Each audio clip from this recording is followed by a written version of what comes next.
საურბაჭი ჟელიბონი ყოველთვის მახსენებს ის რამდენად მჟავედაც არ უნდა დაიწყოს დღე აუცილებლად კბილად გაგრძელდება.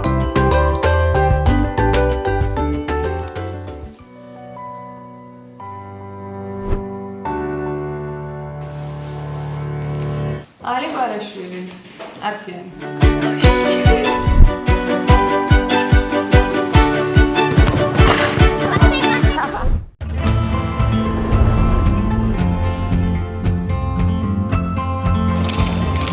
ერთი კამფეტი 2 ხასიათით.